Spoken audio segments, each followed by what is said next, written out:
community is for every nurse, whether you're a new nurse, a student nurse, a seasoned nurse, a travel nurse, or a nurse entrepreneur like me, getting their feet wet into the business arena of the world.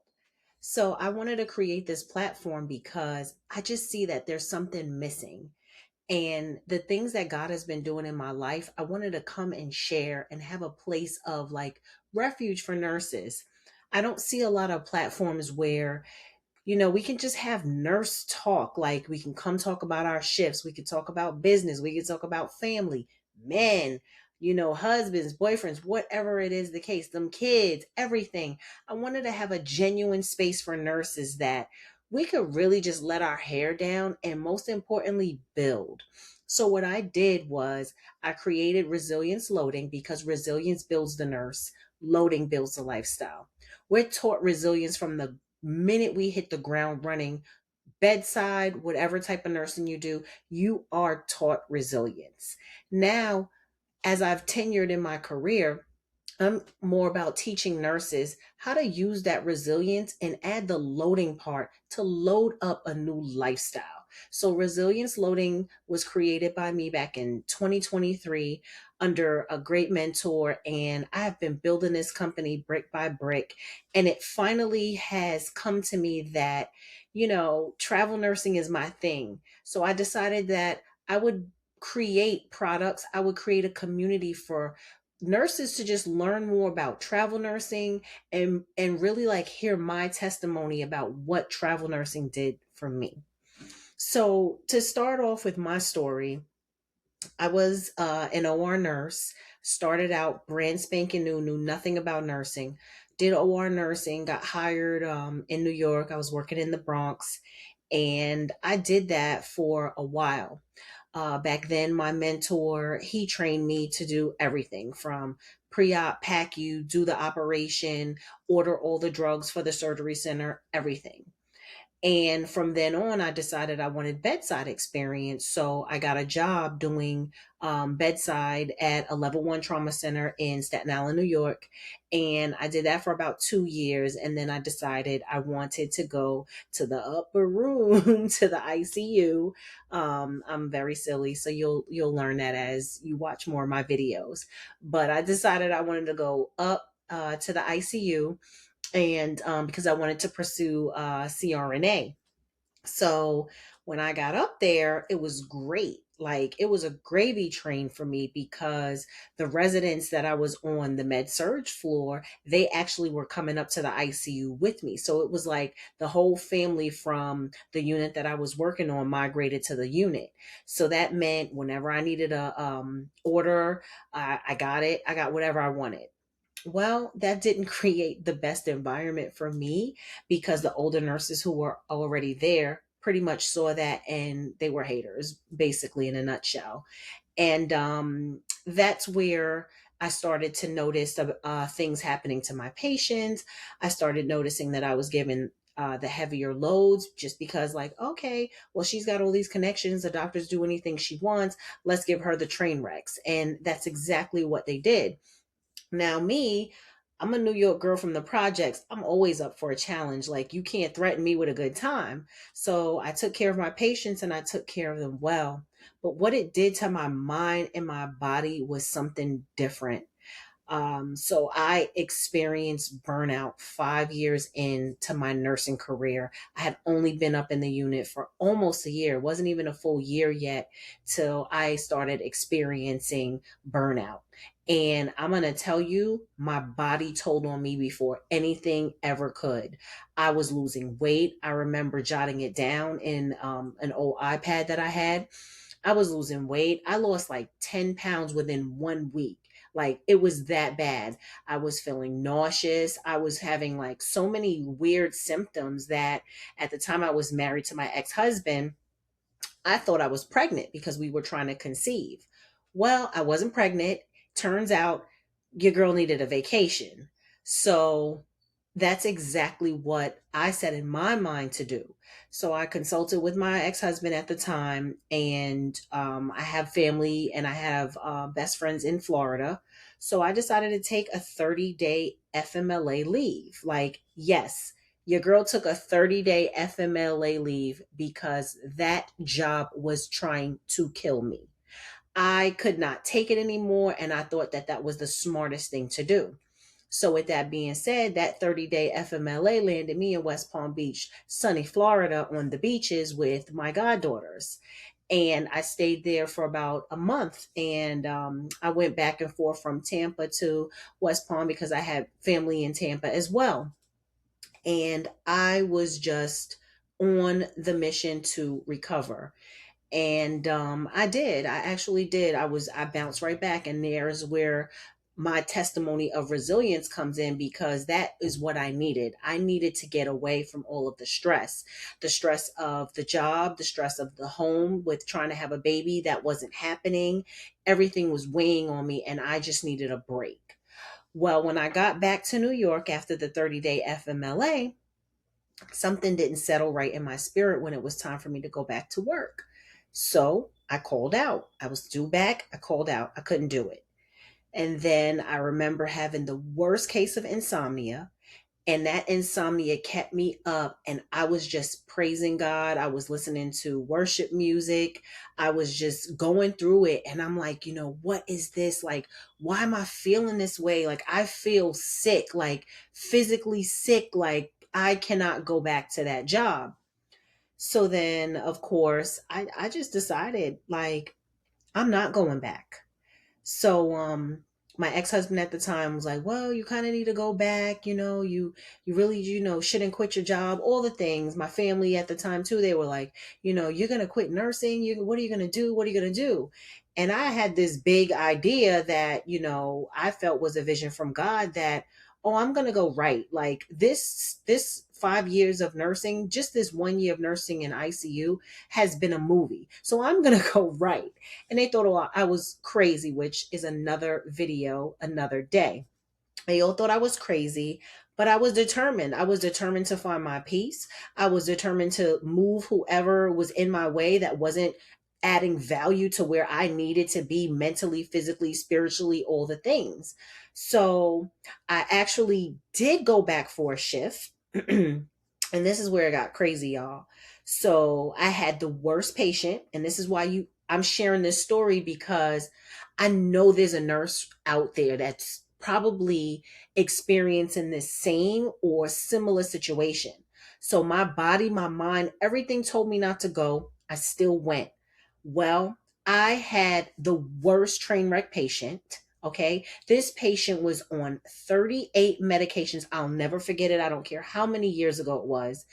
38 medications, which included 16 drips. So I had 4 Alaris pumps. He was a self-extubation 13 times in the ER, which was highlighted in the notes. He was a train wreck.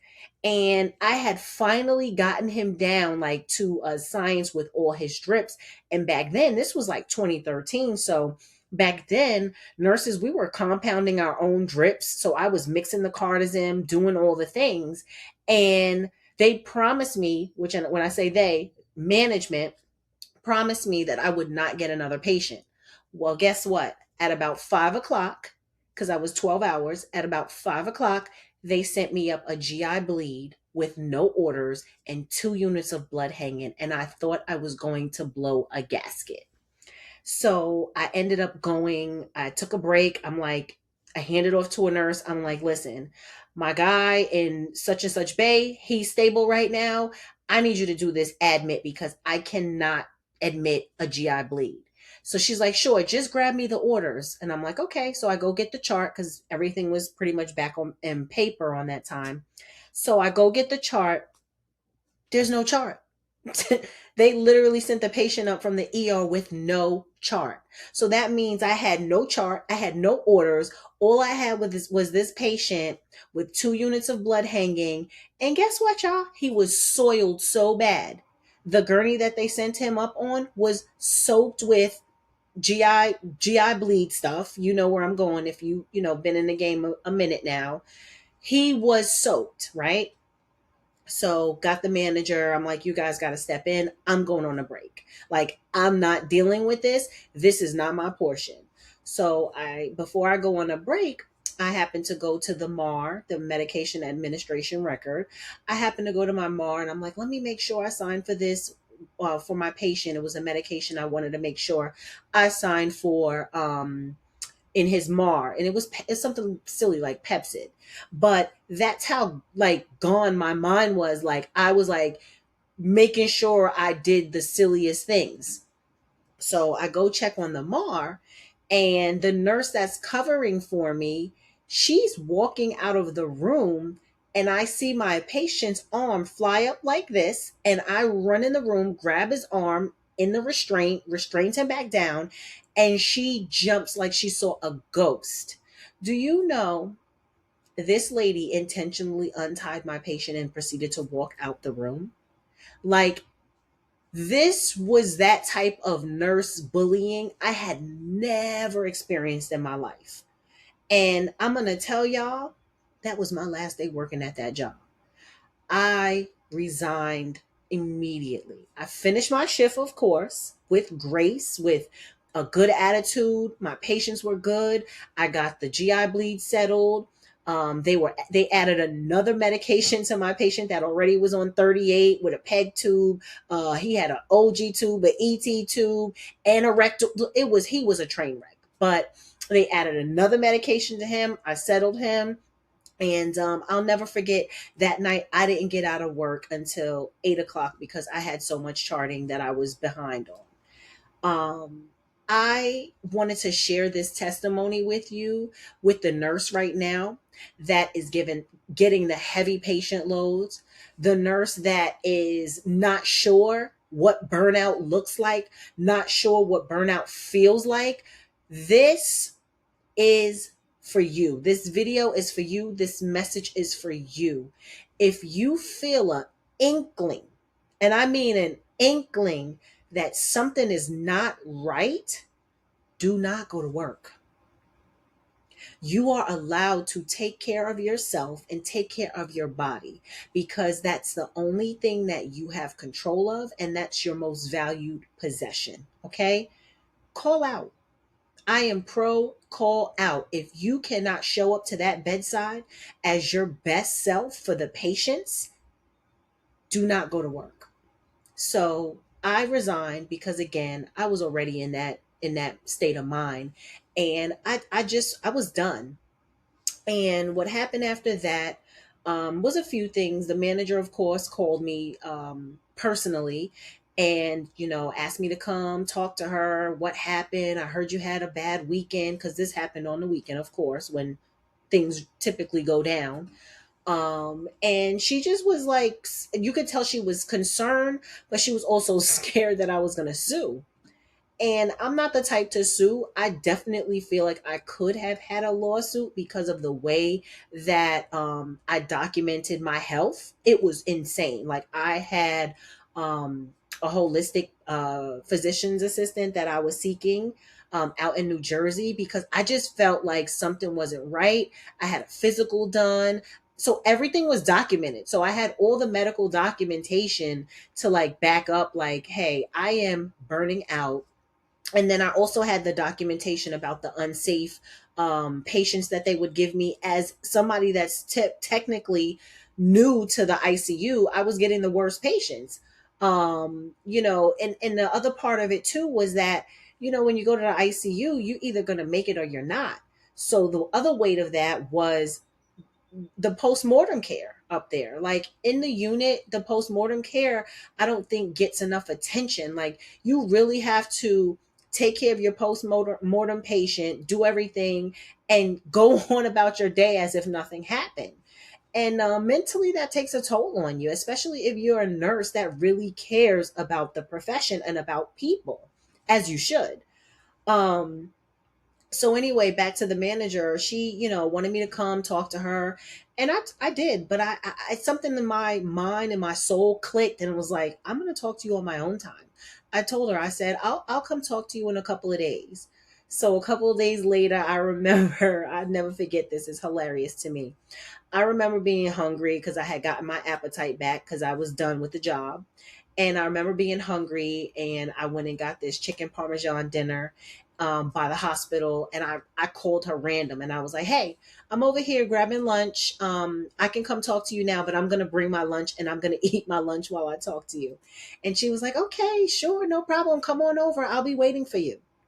So got to the office. Literally everybody, of course, on the unit was like, being nosy, wondering what's going on, whatever, whatever. And I sat in that lady's office, ate my chicken parmesan, and listened to her beg me not to resign. And I was saying in my mind, this lady, she don't know who she's playing with. Like, you can't convince a person who's seen too much, like, that I need to do something different. You can't convince a person who's been through a lot of stuff in life to stay in an environment like that. I was done. There was nothing that this lady was going to do to keep me in that working environment. So I hope that this really helps somebody to make the decision.